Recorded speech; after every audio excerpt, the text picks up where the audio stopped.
Our guest on this week's Irish NFL show is a guy we see on the Sky Sports NFL channel a lot, on Pro Football Talk. Mike Florio does a fantastic job with NBC Sports. I know a lot of people read his Football Morning in America column at about 6 or 7 a.m. every Monday morning. Look, Peter King, it's an honor to have you back on the show. A very, very warm welcome back to the Irish NFL show. Oh, Michael, thanks a lot. As I said before we came on the air, I've watched a few of your shows. You guys are fun.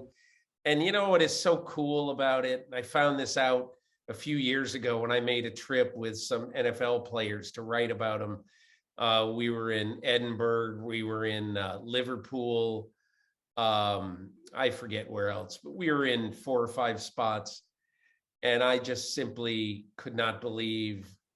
You expect fans to be passionate, but I remember we were in Liverpool one night and some guy said, I think the Ravens might have had the 23rd pick in the draft last year.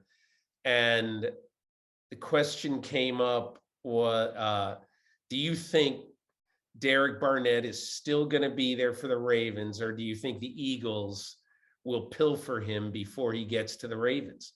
I said, I have no clue. I mean, you know more about this than I do, but that's the kind of just like earnest fandom that I've encountered so often, both with you guys and I mean, almost anywhere. It's why, like, I'm going to Germany this year. I got to see that game. I got to see that experience.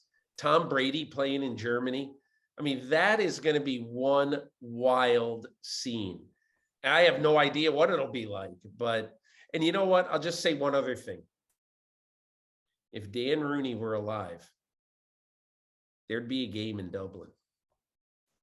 And you guys should not give up the ghost. Don't give it up. You really should. You should push for this because there's no doubt in my mind.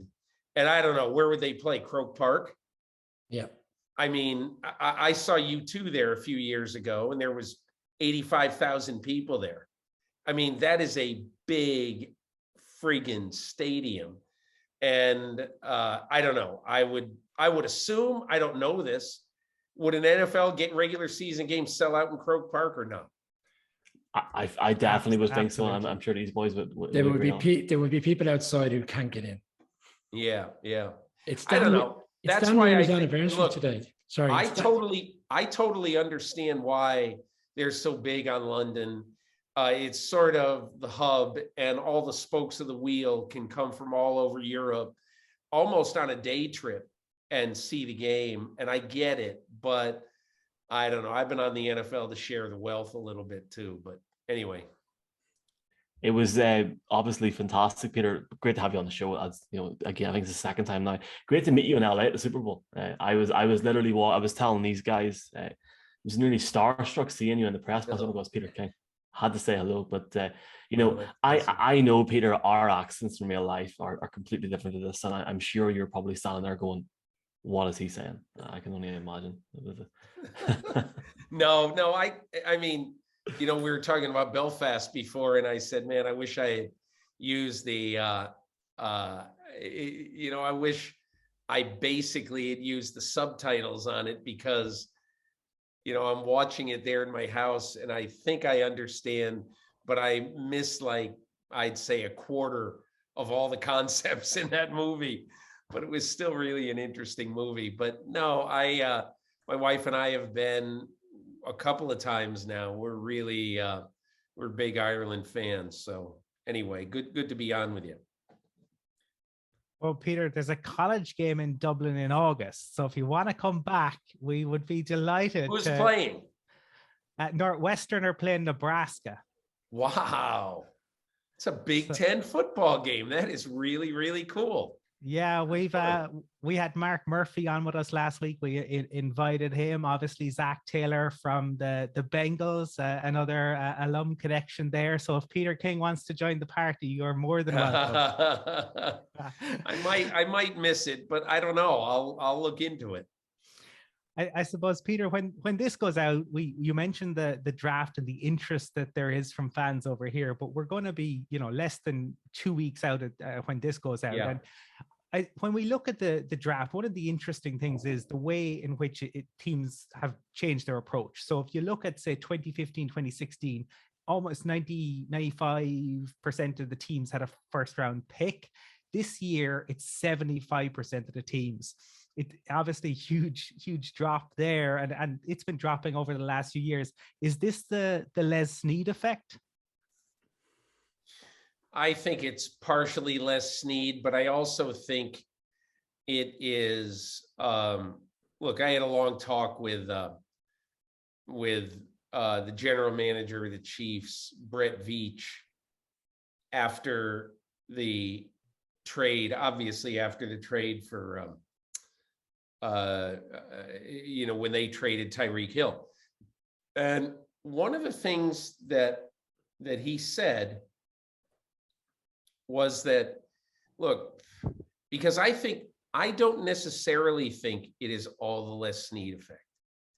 I think it is a team like Kansas City looking at its roster and its financial flexibility and asking this question: if we commit for, let's say, probably you're thinking mentally at least 4 years with Tyreek Hill, and it would have cost them probably 27 or 28 million a year on average. And you've already got the financial commitment you're making to Patrick Mahomes. You're really starting, and they have a couple of other very highly paid guys. You're already asking yourself, is this the smartest way to build a team for the next 5 years? And so I don't necessarily think they said, well, look at what the Rams are doing. They're making these big, bold trades, and so we'll make a big, bold trade.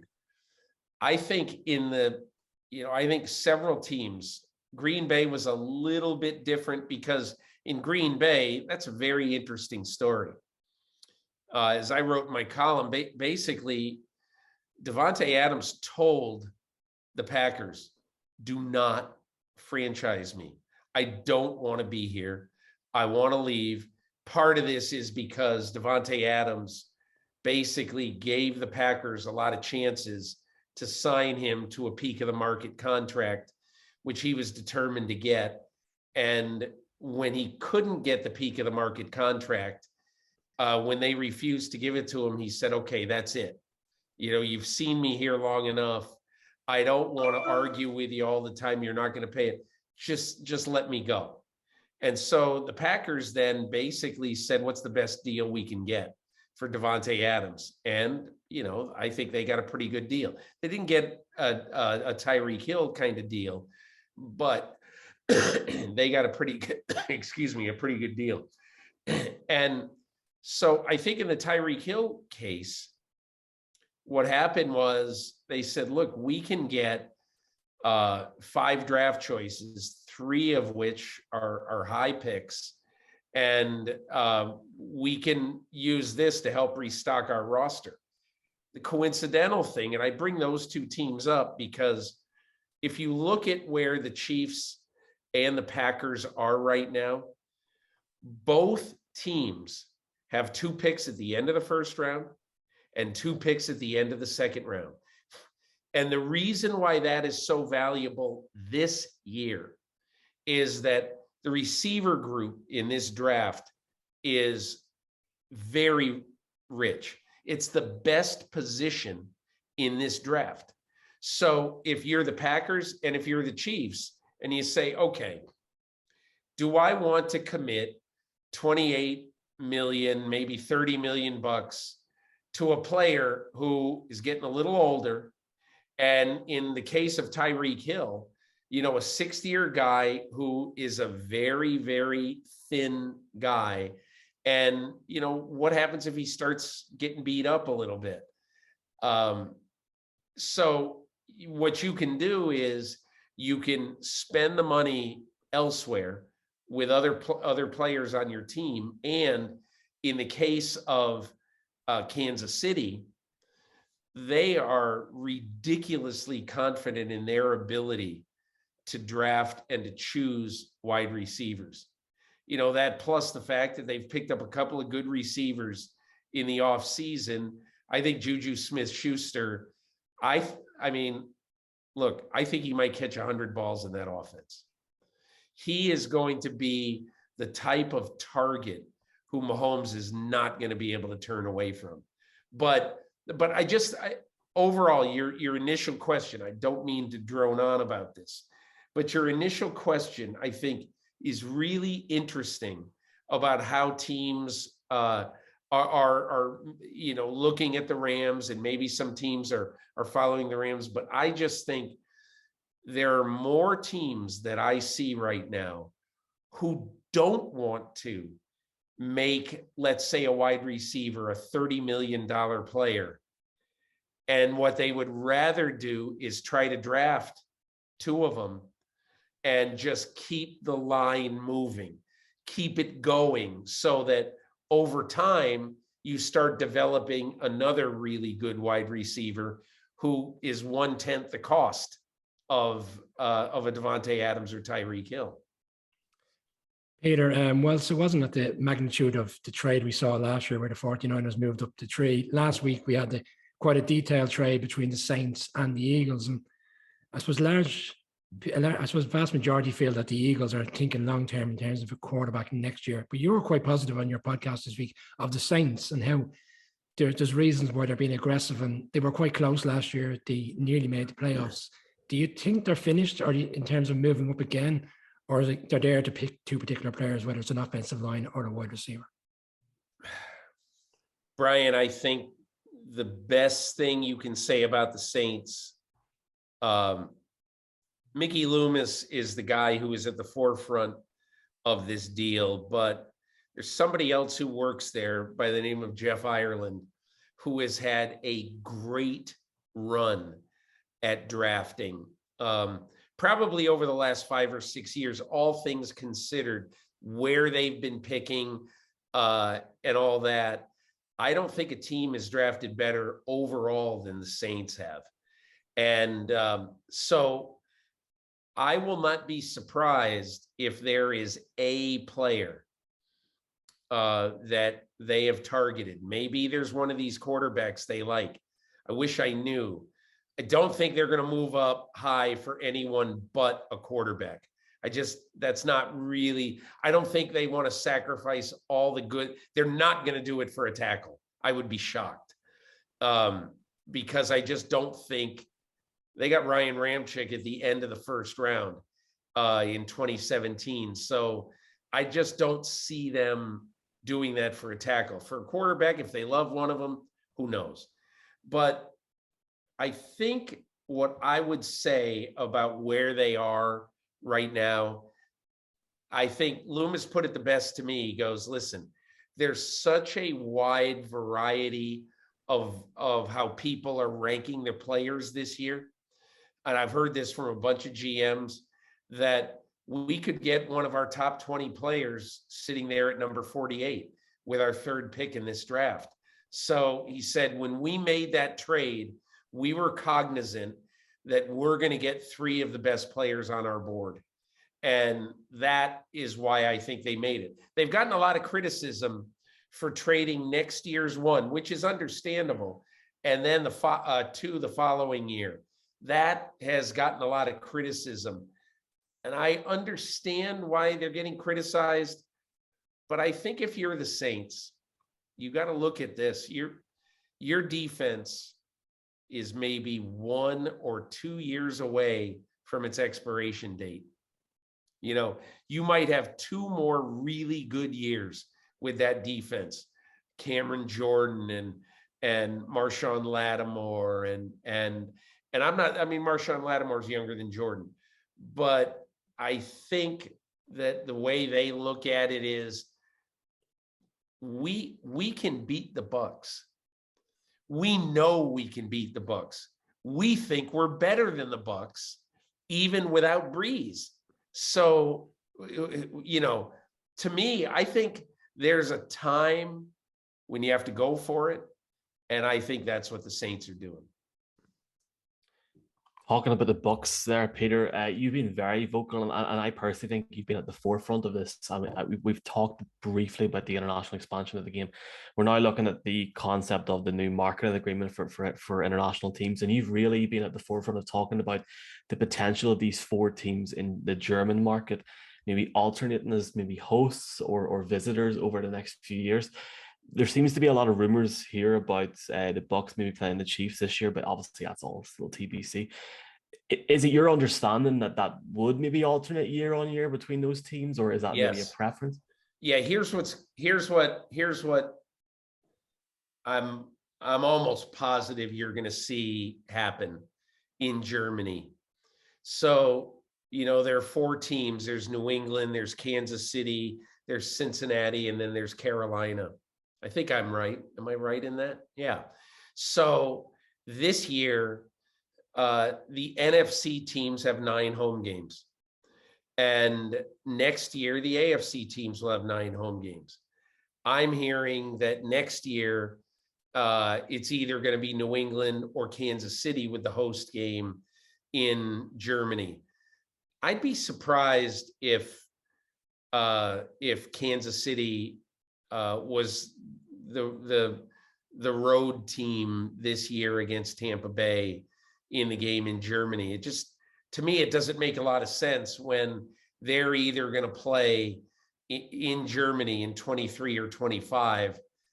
I don't know. It's a little bit weird. Plus, the fact is that I feel pretty sure that the Bucks are going to want Patrick Mahomes for a game in Tampa.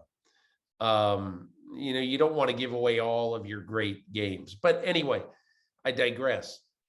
So because the NFC teams have 9 home games this year and the AFC teams will have 9 home games next year, it's very convenient for the NFL to say, we're going to give the NFC teams, when they have 9 home games in 22 and 24, it'll be Tampa Bay in 22, Carolina in 24, and then the AFC teams, New England and then Kansas City in 23 and 25 in some order. And I don't know which will be which.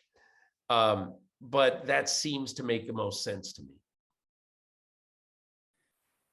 Peter, we had the good fortune to speak to Coach Rivera during the Super Bowl weekend in LA, and one of the things he talked about that was the importance of the QB position in a real QB-driven league.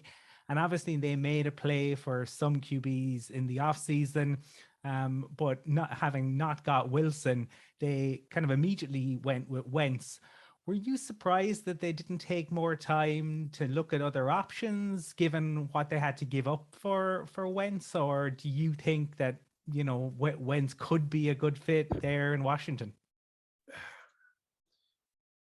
So I think what happened with Carson Wentz in Indianapolis is the owner, Jim Irsay, who can be an impetuous person, was extremely angry after the last 8 days of the season.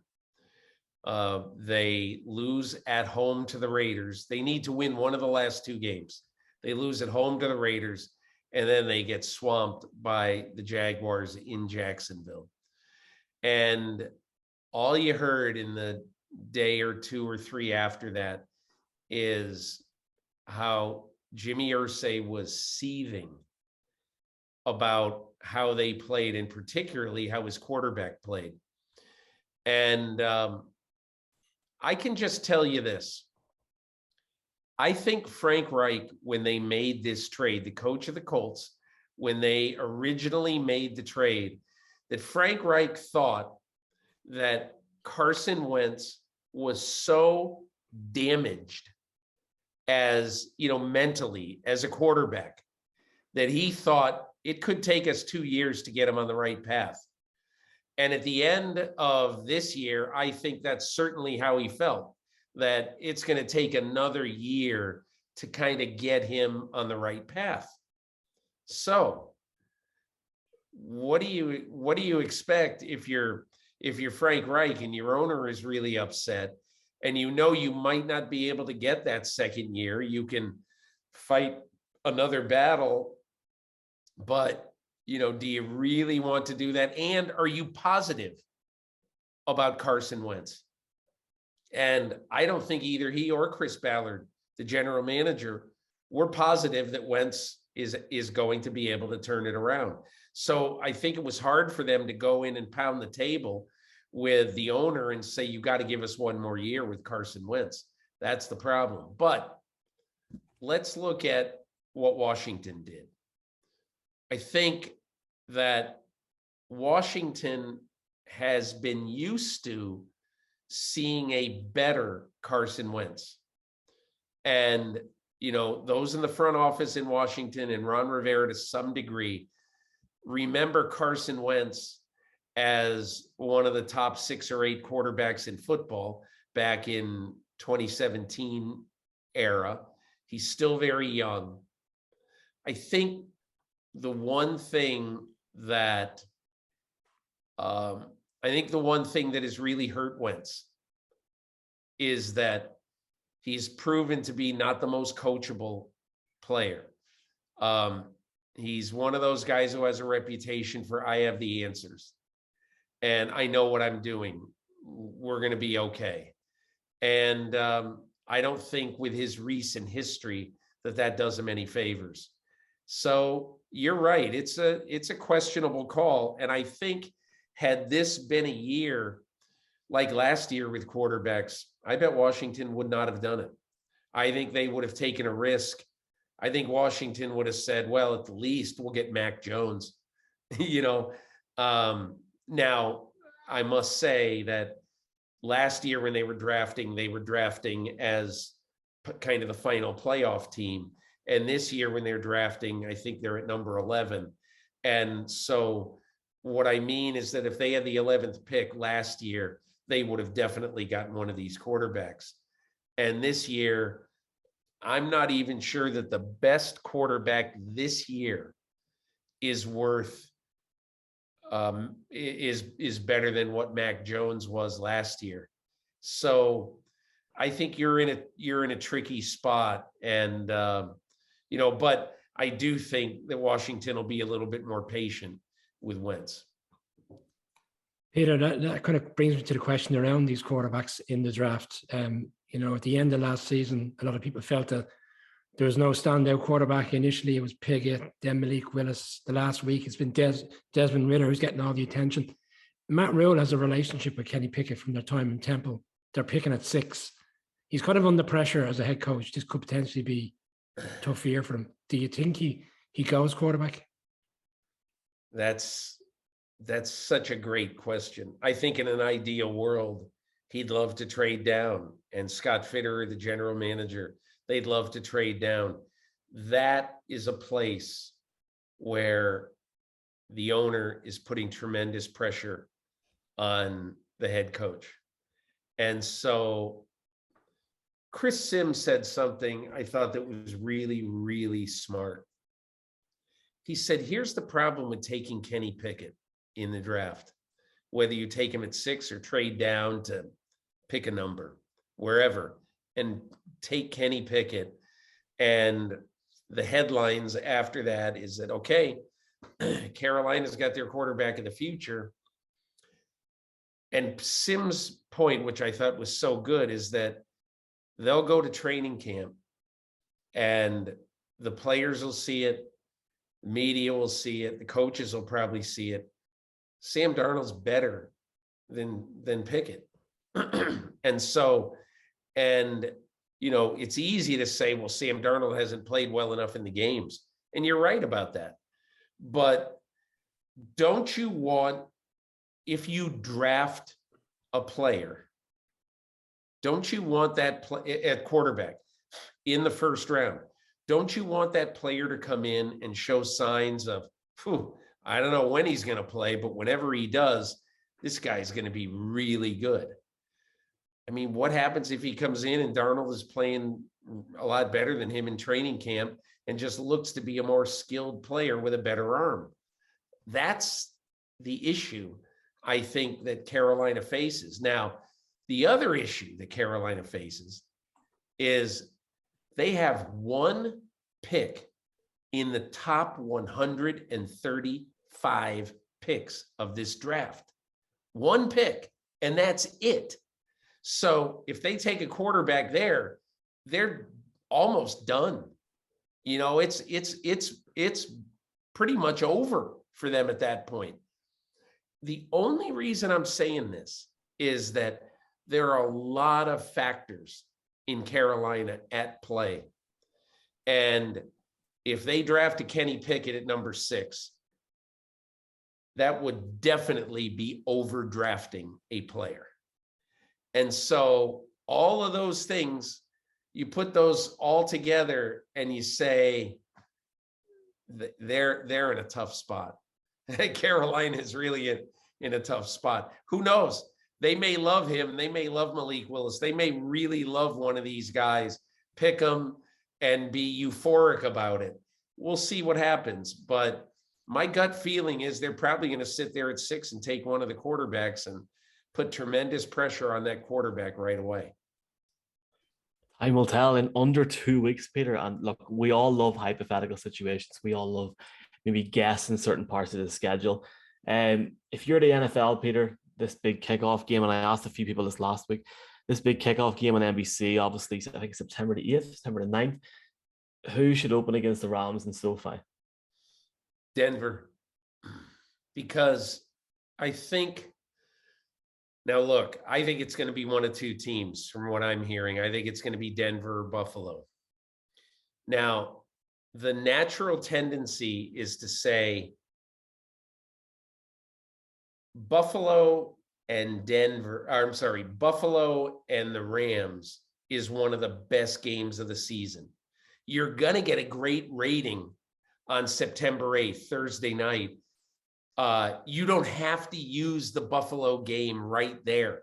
You're going to get a great rating if you use even a good opponent there. There's one issue. Last year, the NFL scheduled Dallas and Tampa for the first game of the season, the Thursday night game. It was a great game, went right down to the end. And so you say, well, what does that matter? Who cares? The problem is the NFL got a fantastic rating. Ratings were up 25% last year, year over year, with the previous year's game, Patrick Mahomes against Houston. So the last thing the NFL wants is to be sitting there 5 p.m. Friday afternoon. The ratings come in from the first game of the season. And the big headline would be ratings down 18% over last year. Is the NFL in a slump? Have we overrated everybody's mania about the NFL? And so I realize that sounds like a dumb reason to take Buffalo and to put them in the first slot. But I think overall, the NFL believes that Buffalo at the Rams, Josh Allen, Stephon Diggs against Matthew Stafford and the Super Bowl champions is a better number, a better rating potentially than if you play him against Denver, even though everybody will say, hey, let's look and see what Russell Wilson looks like in a Broncos uniform. First game post Seattle after 10 years in Seattle. A lot of us would say, let's see that one. But I think overall, the game potentially would be better and more even all the way through 4 quarters if it were Buffalo. So I think it's going to be one of those two. I can't tell you which one. If I were the NFL, I'd play Denver and I'd save the Buffalo game till later in the year. Well, we will find out. I suppose the schedule release will be in the not too distant future, so we'll find out. But Peter, I want to just go back to Washington, because in fairness, you have been talking about Dan Snyder and his ownership of that team for quite a while. But stories today that the House Oversight Committee have written to the FTC regarding potential, violations. Given everything, that you have written about in the past, does this move the needle in terms of a potential ownership change there? If it's true, it moves the needle. Plus, the NFL is still investigating a sexual charge against Daniel Snyder in the wake of all the other charges that they let him off easy for. And everybody said, what do you mean? They fined him $10 million. That's not letting him off easy.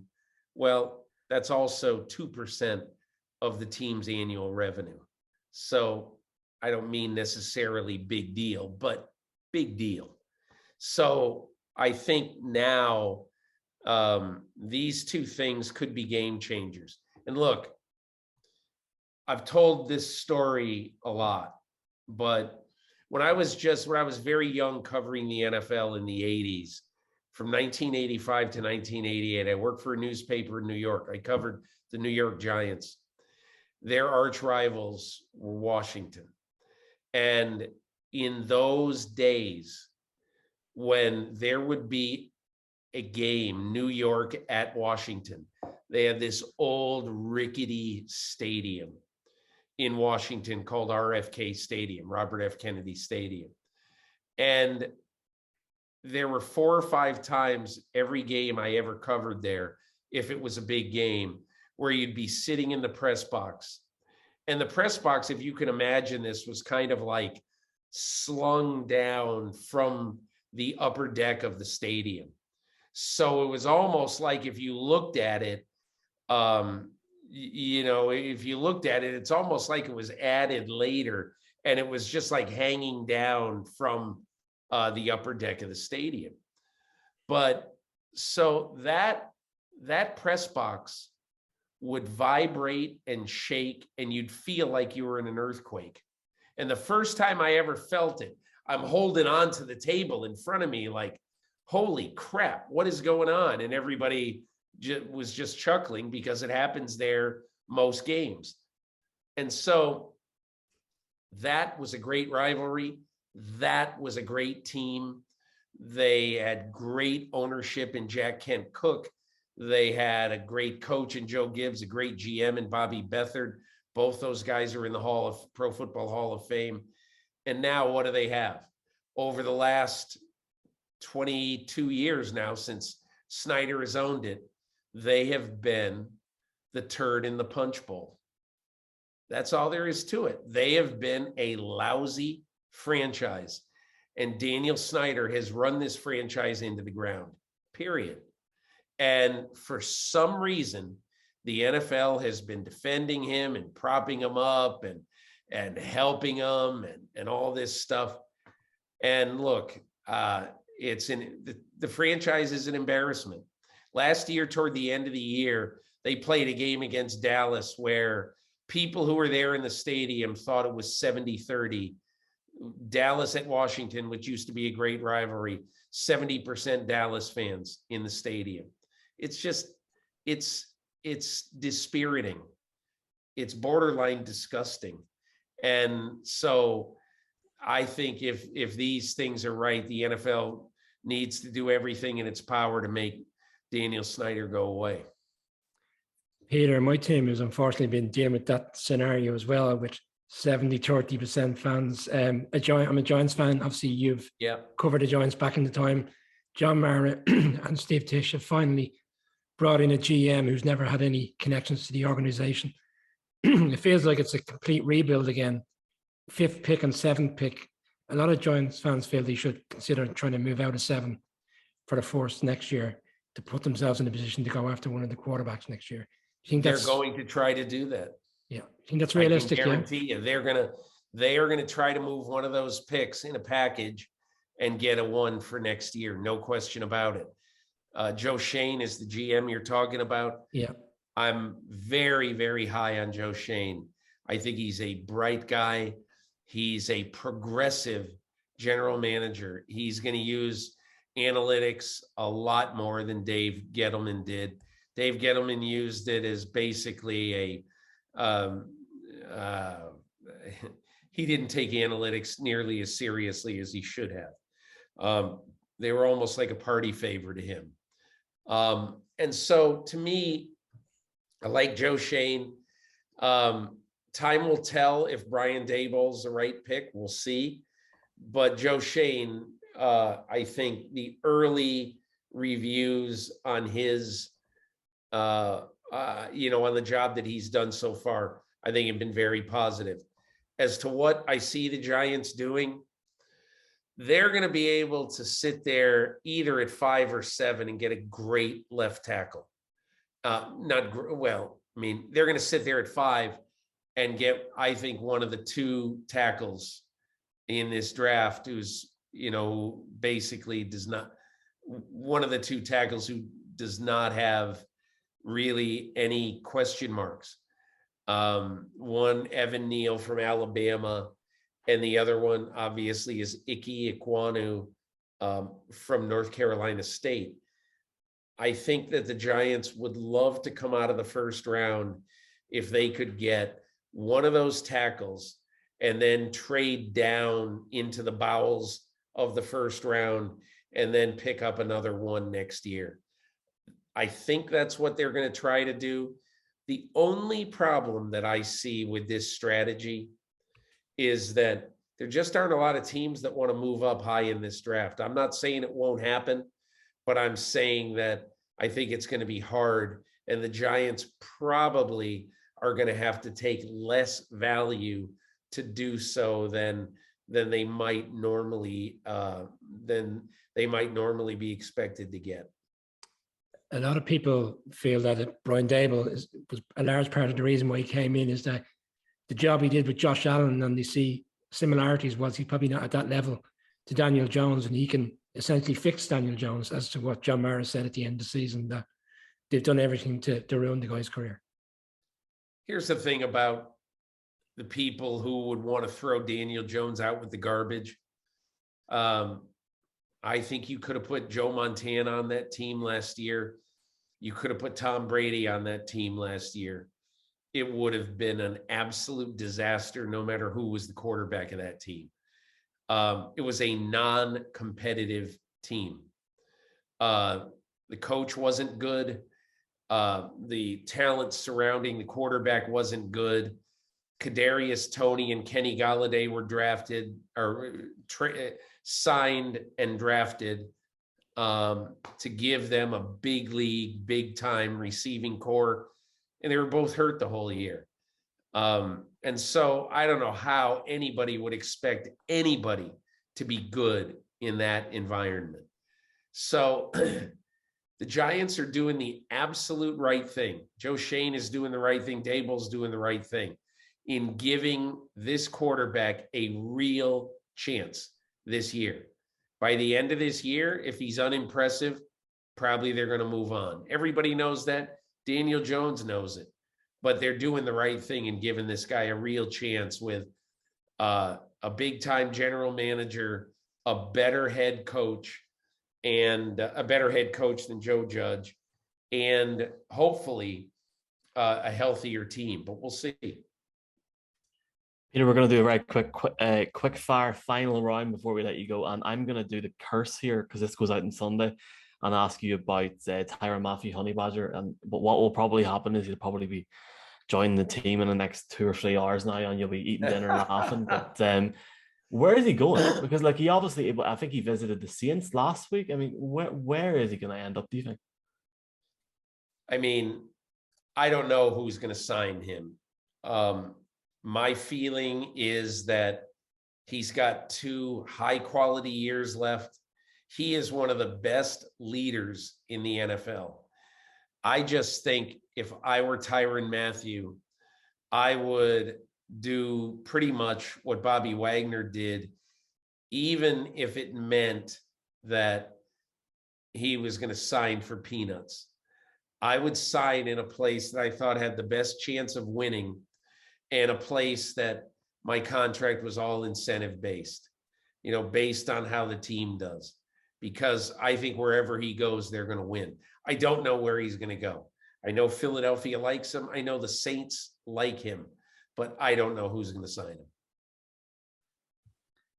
Peter, I suppose you've written really eloquently in the past on the former Broncos owner Pat Bowlen and the team now obviously in the sales process with a price tag in and around $4 billion. Just wondering, I think it was maybe last year you said Jeff Bezos wasn't interested. What price do you think that the Broncos might fetch, and how good a GM will the new owner be getting in George Payton? I don't know who's going to buy the team, but yeah, I'm hearing the same price that everybody else is hearing. I think it was either the Athletic or Sports Business Journal said that they were looking at a price tag of $4 billion. I think it'd be hard to buy a franchise that looked better for the next few years. Usually a franchise, when it's sold, is a little bit downtrodden or down on its luck. Here you've got a quarterback who wants to play another 8 or so years. You've got a young general manager who's had a very, very good run his first year and a half, and who is highly respected around the league. You've got good offensive weapons in the running back position and at wide receiver, and you've got some very good pieces on defense. The Broncos are a heck of a team, and I don't know if it's going to show because of the division they're in, but I think anybody who would be serious about buying this team will be getting a top 10 franchise. That plus the fact that, look, they've had a bunch of no-shows the last couple of years because they've had a terrible quarterback situation. And no matter what they've tried to do, starting with, John Elway, post Peyton Manning, the last 6 years have been a debacle. So I think they've got the quarterback right now, and that's going to be a team that should be a threat the next 5 or 6 years. Peter, final one for me is, I suppose can't do this without mentioning Tom Brady. He's returning after his 40 days of retirement, but obviously the past fortnights has been the story about him potentially getting involved with the Dolphins from an ownership standpoint. Do you buy into that story, that substance, or do you think it's just off-season? I think there's something to it.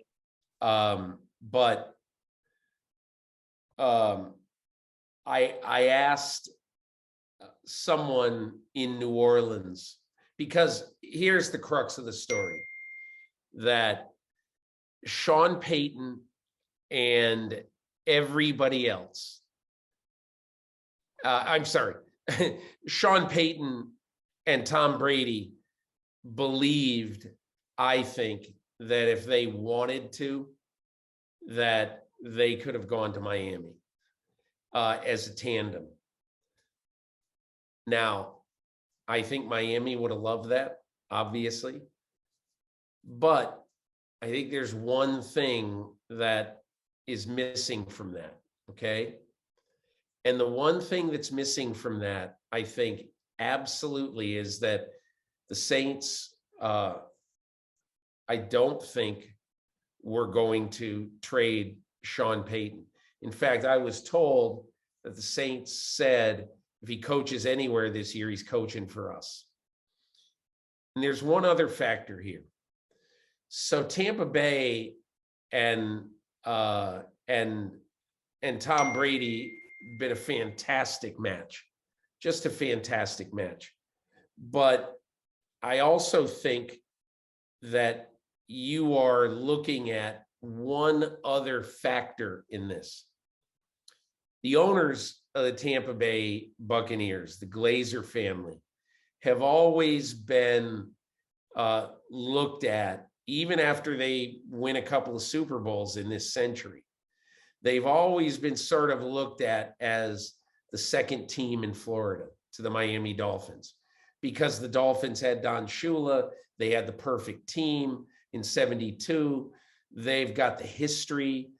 And I think that the owners of the Buccaneers, the Glazer family, who obviously everybody in Europe knows, they're such great and popular owners of Manchester United, that I just find it hard to believe that the Glazer family would have allowed Tom Brady to go to Miami.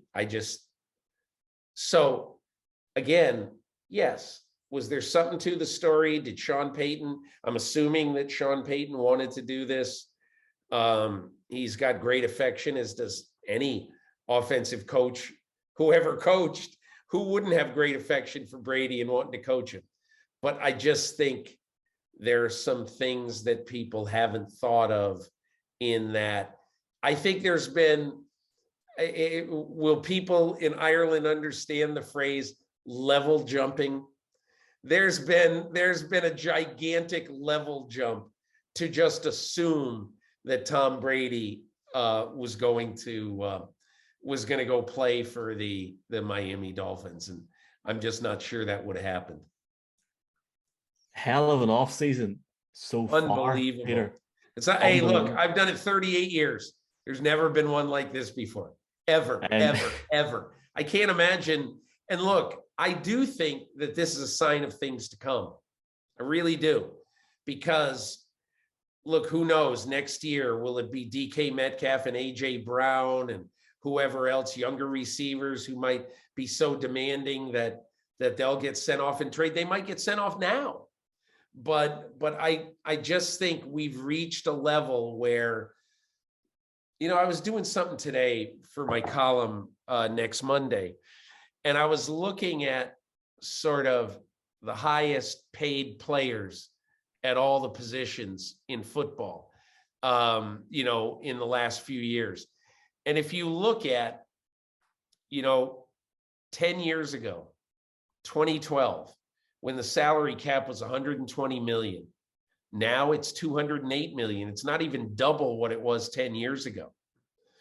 But right now, in 2012, the highest paid player average salary was Dwight Freeney, with a $19 million average salary. And right now, you have 13 players who have an average salary of 35 million or more. So what's happening, I think, now is that teams are looking at all the money that they're spending on all these players. And they're looking at this and they're saying, okay, we understand doing it for a quarterback. We're not paying a wide receiver 30 million. We'd rather take that 30 million, which is, on average, which is 14% of our salary cap. We'd rather take it, draft a couple of wide receivers, and try to make our team a little bit less top heavy. Absolutely. And you mentioned there about your column, obviously Football Morning in America. You get the Peter King podcast as well. And I know you're on the Sky Sports NFL channel a lot with Pro Football Talk and obviously other NBC Sports and Peacock assets as well. Peter, as we said, both before and in person, if it wasn't for people like you coming on, especially yourself, Peter, the show wouldn't be what it is today. And we massively appreciate it. And I know that we can hopefully maybe repay you in a schnitzel or a German beer on November the 5th, or maybe November the 13th. I'm looking forward to seeing you guys over there. It'll be a lot of fun. Peter, thanks so much for coming on, man. Okay, good to see you guys again. Take care.